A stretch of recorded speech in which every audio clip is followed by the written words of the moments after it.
Taking responsibility for your own life, taking responsibility for whatever happens to you, knowing that you have consciously made the decisions that are now affecting you, knowing that what is happening now, today, is the direct result of your activity, what you did yesterday.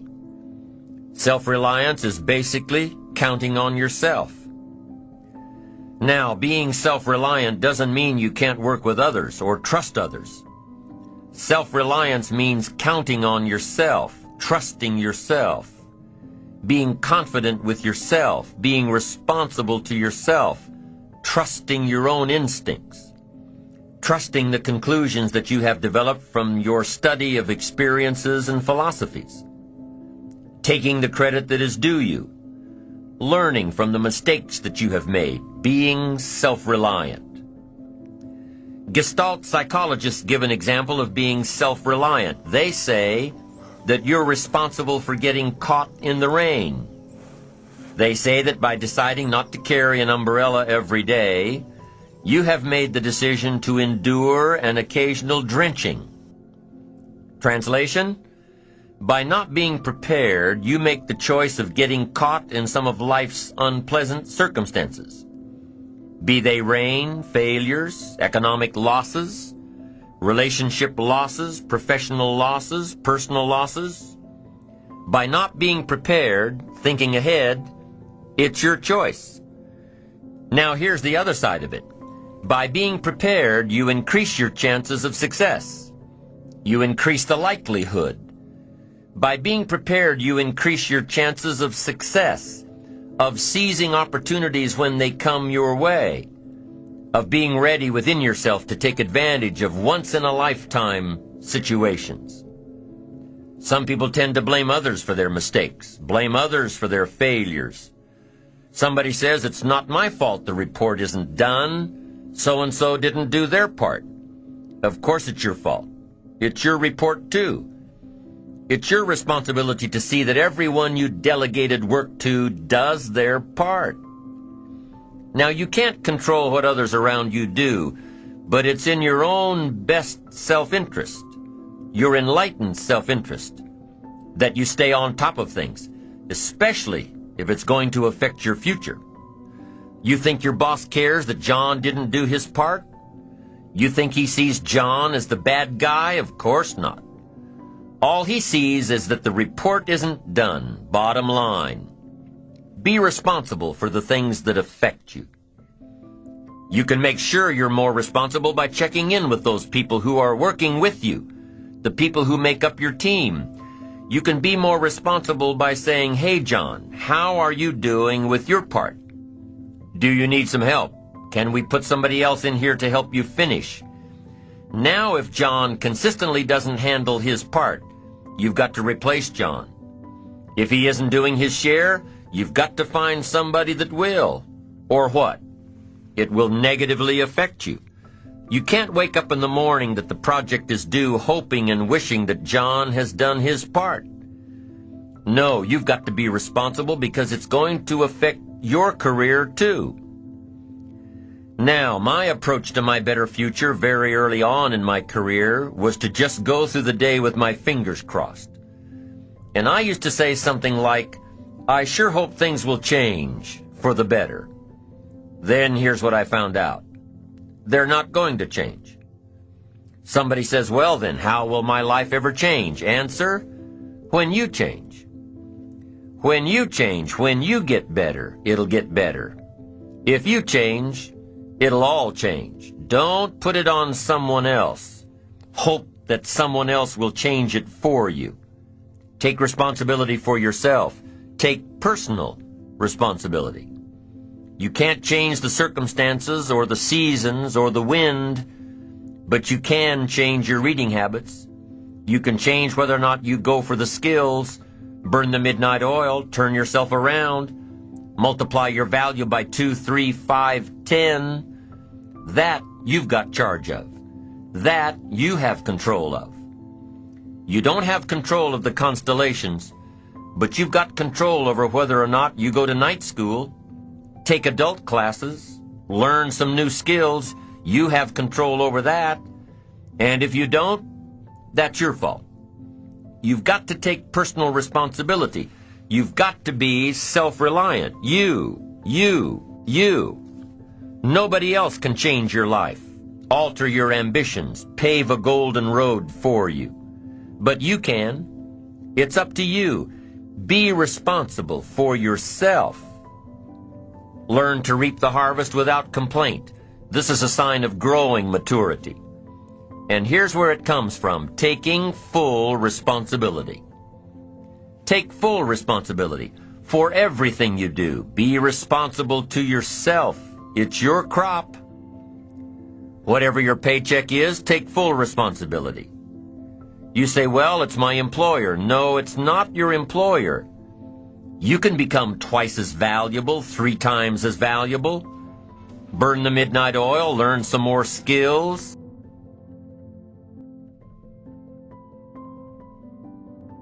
Self-preparation leads to control over your life. Whenever you prepare correctly, taking all of the steps you're supposed to take, doing everything in your power to stay on track, whenever your preparations lead to success, achieving your goals, you reinforce the disciplines that got you there. Success leads to reinforcement of the proper disciplines. If what you're doing is working, keep doing it. If what you're doing isn't working, change it. When you are doing all that you can possibly do and are successful at reaching your expectations, keep doing it.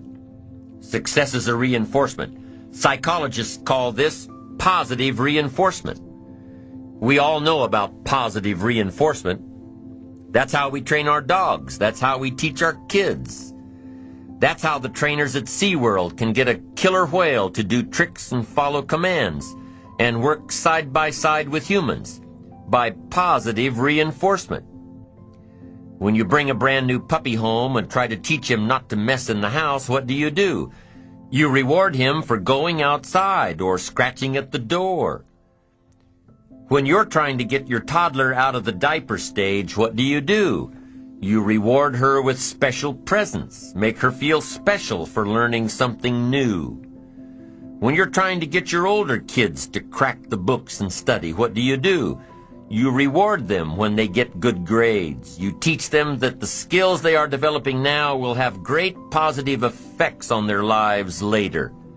But you reward them now. This is positive reinforcement. Learning that there are rewards for doing something good, something worthwhile, something of value.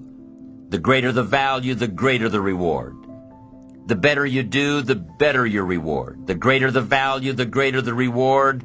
A bigger paycheck, a better house, financial freedom. It's all a reward system. Now, there are 2 major benefits of positive reinforcement. Number 1, positive reinforcement builds good habits. If what you are doing, the habits you've gotten into, are building your ambition and increasing your success, keep doing them. Your success is reaffirming that these habits are good. Your success tells you that you need to keep doing what you are doing. By reviewing these habits that bring on success, you reinforce them, give them sticking power. Now here's the other side. By reviewing your habits, what you do every day, by reviewing your habits, you may find out that some of them are inhibiting your success. You may find out that what you're doing every day is bad for you, or you may realize that you've gotten out of some very good habits. Somebody says, well, I've just gotten out of the habit of taking my daily walk around the block. Well, I guess you'll just have to get in the habit of being sick down the road. Somebody says, well, I used to read the books all the time. I've just gotten out of the habit. Then change it. Go back into your disciplines. If you've just gotten out of the habit, just get back into the habit. It's called discipline. If it doesn't work, don't do it any longer. You can keep your fingers crossed if you want to and hope that it'll all straighten out. You can wish for the wind not to blow quite as severely, to change in your favor, but we call that naive at best. If the habits that you've gotten into aren't serving you, change them. You can't keep doing this any longer. Don't wish for a better wind. The key is to wish for the wisdom to set a better sail. Utilize whatever wind that blows to take you where you want to go. That is the philosophy I picked up at age 25, and it revolutionized my whole life. And here's what I found. I found it was easy. I became a millionaire when I was 31, and I found it was easy. Now here's my definition of easy. It was something I could do. I figure if it's something you can do, it's easy. But here's a little parenthesis. I worked hard at it. I made sure my disciplines were in line. I made sure my habits were good. I made sure I did all that I could. I found something that I could do, but I worked hard at it. I got up early, stayed up late, and worked hard from age 25 to 31. But what I did was easy, meaning it was something I could do. Well, you say, Mr. Rohn, if it was so easy, how come during those 6 years all those other people around you didn't get rich? Here's why. It's easy not to. How else would you describe it? That's it. It's easy to keep doing the things that don't work. It's easy to keep bad habits. It's easy not to develop the disciplines. It's easy not to. So how come I got rich and they didn't? Here's a philosophical phrase. The things that are easy to do are also easy not to do. That's the difference between success and failure, between daydreams and ambitions. Here's the key formula for success. A few disciplines practiced every day. And those disciplines have to be well thought out. What should you spend your time doing? Don't waste your time on things that aren't going to matter. But a few simple disciplines can change your whole economic future. Future with your family, future with your business, future with your enterprise, your sales career, your management career. A few simple disciplines. A few simple habits. Good habits. Repeated every day. Now here's the formula for failure. Errors in judgment. Repeated every day. All you've got to do is to have a few errors in your judgment and repeat them every day. I'm telling you, they'll spin out of control in 10 years. You'll end up driving what you don't want to drive, wearing what you don't want to wear, living where you don't want to live, earning what you don't want to earn. A few errors every day, bad habits every day, it's disastrous. Now here's why it's easy to repeat an error in judgment. Because failure doesn't fall at the end of the first day. Bad habits don't show their horrible results at the end of the first day, or the first week, or the first month. It's easy to get faked out. If disaster fell on us at the end of the first week, we'd change our philosophy. But it's so subtle. Errors in judgment, bad habits. They're so subtle. They get you a little off course, a little off course, a little off course. You keep drifting off course, and all of a sudden you're caught. So you've got the choice right now of one of two easies. Easy to do or easy not to do. I can give you in one sentence how I got rich by the time I was 31. I did not neglect to do the easy things I could do for 6 years. I did not neglect. That's the key. I found something easy I could do that led to fortune, and I did not neglect to do it. The major reason for not having more of what you want in America, more health, more money, more power, more influence, more everything, the major reason is simple neglect. Neglect. And if you don't take care of neglect, it becomes an infection, and then it becomes a disease. So if you're in the habit of not doing it, doing all it takes to get ahead, get in the habit of doing it. Doing all it takes. That's the first benefit of positive reinforcement, building good habits. Now, the second benefit of positive reinforcement is that it creates the energy to fuel additional achievement. It gives you the drive to do more, to not only keep on doing what's right, but to do more of what's right. The disciplines that will help you grow and get ahead of it all. The knowledge that what you're doing is paying off creates more energy to keep going. How easy is it to get up in the morning when you know you're not doing all that it takes? It's not very easy at all. You can just lay there awake thinking, oh, what's a few more minutes in bed? It won't matter much anyway. Wrong. It does matter. It will matter.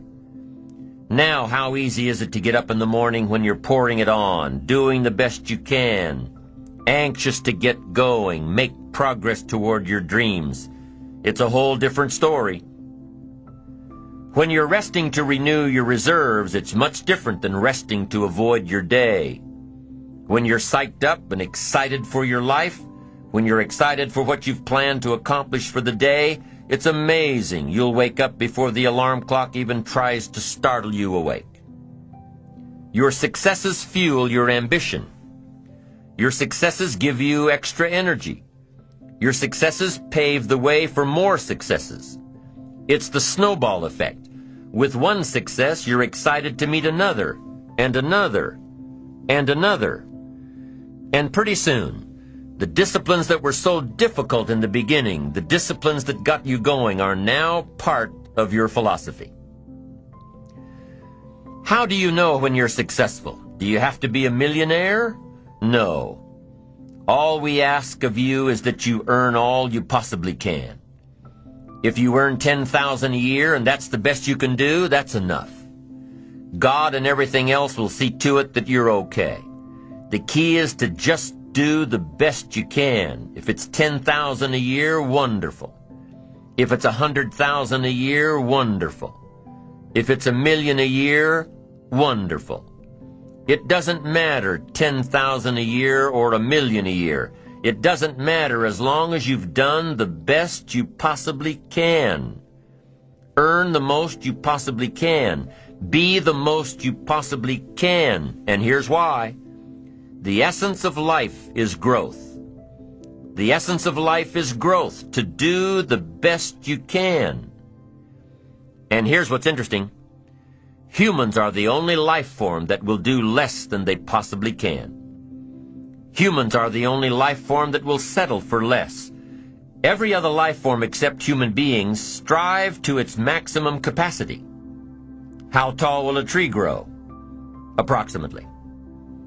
As tall as it possibly can. You never heard of a tree growing half as high as it could. No, trees don't grow half. Trees send their roots down as deep as possible, stretch their limbs up as high as possible, produce every leaf possible and every fruit possible. As a matter of fact, you never heard of a human physically growing half. We keep growing until we're done. Now that's a part of life we can't control. It's genetically coded. And that's probably why we keep growing till we're done. Because we can't control that part. It's the rest of our growing that we control. The growing of our minds, the expansion of our minds, that we can control. And that's what tends to get away from us. All life forms inherently strive to their max except human beings. Now, why wouldn't human beings strive to their maximum possibility? Here's why. Because we've been given the dignity of choice. It makes us different than alligators and trees and birds. The dignity of choice makes us different than all other life forms. And here's the choice. To become part of what we could be, enough to get by, or to become all that we can be. My best advice for you is to choose the all. Earn all you can, make all the friends you can, read as many books as you can, develop as many skills as you can, see as much as possible, do as much as possible, make as much fortune as possible, give as much of it away as possible. The max. There's no life like it. I'm telling you, once I got on track, I've never looked back. Pick up the challenge. Go for it. Take the best of the two easies. Take the route of it's easy to get ahead. It's easy to do all you can. It's easy to succeed. It's easy to have financial freedom. The more you do, the more you get. So the two primary benefits of positive reinforcement are, number one, to build good habits, and number two, to create more energy to fuel your ambitions, your desires, your achievements. How can you isolate what's working for you and what isn't? How can you make sure that you are reinforcing your positive disciplines? Well, if it isn't apparent, easy to see right away, if what you're doing is happening in such small increments that you're not sure if you're on track, then you need to be writing it down. You need to keep a journal anyway. But if you really aren't sure that what you're doing is making measurable progress, you need to keep a written record. You need to write down everything that may be relevant in your day. What you did, who you saw, what you felt, how it may or may not affect you now and in the future. The best way to track your activities of the day is to write them down. The best way to track your activities of the week is to write them down. The best way to analyze your progress through the year is to have written it down. Why? So you can look back on it. Because by keeping a written record of your life, you will be more accountable. By putting into writing the action steps that you have planned, you will easily see what works and what doesn't. Most people just try to get through the day, never writing anything down, never keeping track of their progress along the way, never really knowing if they are doing all they can to reach their goals, to drive their ambition. But gifted people learn to get from the day. They don't let a day end without picking up some valuable experience, some emotional content, some idea that may positively affect their future. To get the most from a day, to learn the most from a day, you need to be able to reflect on the day. And how can you reflect on a day unless you record it in history? How can you possibly reflect on a week unless you can look back and analyze it? How can you learn from past mistakes and bask in the past successes unless you write it all down? There's something magical in writing out a problem. It's almost as though when you start writing it out, you start figuring out ways to make it work. Perhaps the magic is that when you write it down, you can now be objective. You can start to see objectively where you fit into the picture. You can start to see if you are being responsible, if you are being self-reliant. You are pondering it. You are trying to figure it all out. The fact that it is now on paper actually creates a space between you and the problem. And in this space that you have created, now solutions have room to grow. You see, writing about events that occur helps you to understand exactly what is happening. When we describe life to ourselves only in our minds, our imaginations tend to feed back false information about how things are, distorted information. Sometimes our creativity can create scenarios that really don't exist at all, if we keep the information just in our mind. But by writing it all down, we now can become more factual, more accurate, more realistic, more logical. And then as we reread what we have written, we create a new picture in our mind. And once we see things as they are rather than how we think they are, we can see our way to make them better. It's all part of being responsible. It's all part of seeing things objectively in order to fully understand the steps that we must take to make things better. Let's take a few minutes to talk about the importance of knowing yourself enough to be your best cheerleader. You know, when you thought you were doing what you were supposed to do and were misinformed, the times you thought you had it all laid out and it just didn't work, the times when you burned the midnight oil day after day and it didn't seem to help, it didn't seem to change the end result. These are the times that you have to rely on your own self-encouragement. And there are two ways to use self-encouragement. Number one, take responsibility for the missed opportunity or the misrepresentation. Learn from the fact that even though your client wanted it one way and you presented it the right way, it didn't work. Be prepared for the letdowns that happen every so often. Know that this lost opportunity just sets you up better for the next one. Realize that you can make the necessary alterations next time. Make the changes that will make the difference. Study your mistakes and learn from them.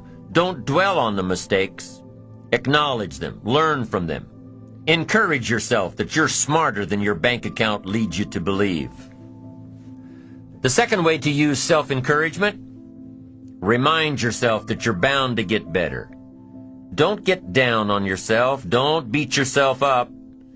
It's the next opportunity that matters, not the last one, the next one. Now, the last one matters only in that you must learn from your mistakes. But the next one gives you the opportunity to show that you have learned from your mistakes. You can do it better next time. You just have to practice, practice, practice. Keep trying. Keep trying until what? Until you've got it down. If you figured out what went wrong last time, then you know how to make it right next time. If you figured out what it was in your presentation that didn't work, don't say that next time.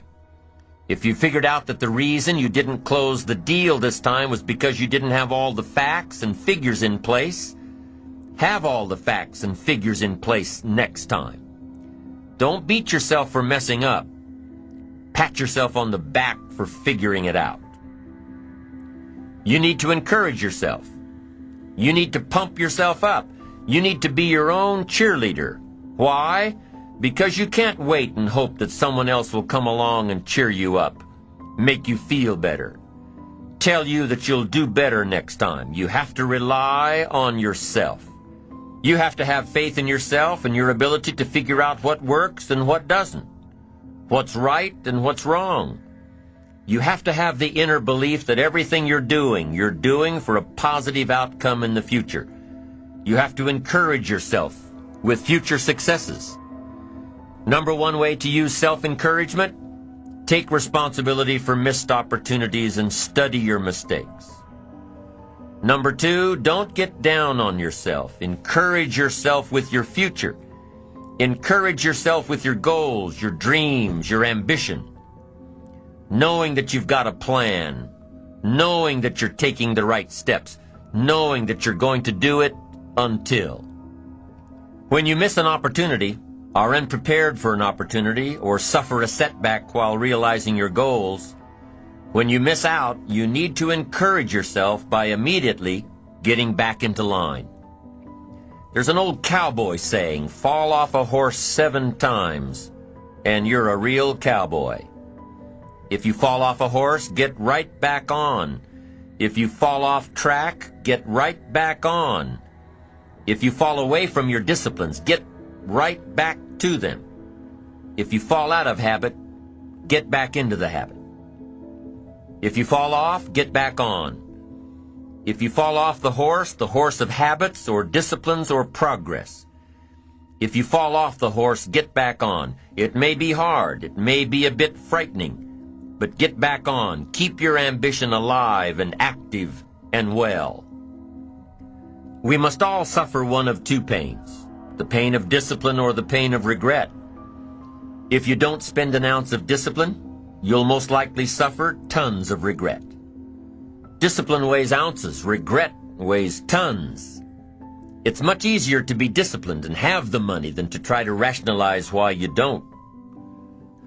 I'm telling you, better a few disciplines than a lack of dignity. Don't wish for less problems, wish for more skills. Don't wish for less challenge, wish for more wisdom. Don't wish for it to change out there. Develop yourself to the point that you can truly and totally rely on yourself. Develop yourself into self-reliance, the second part of building your ambition.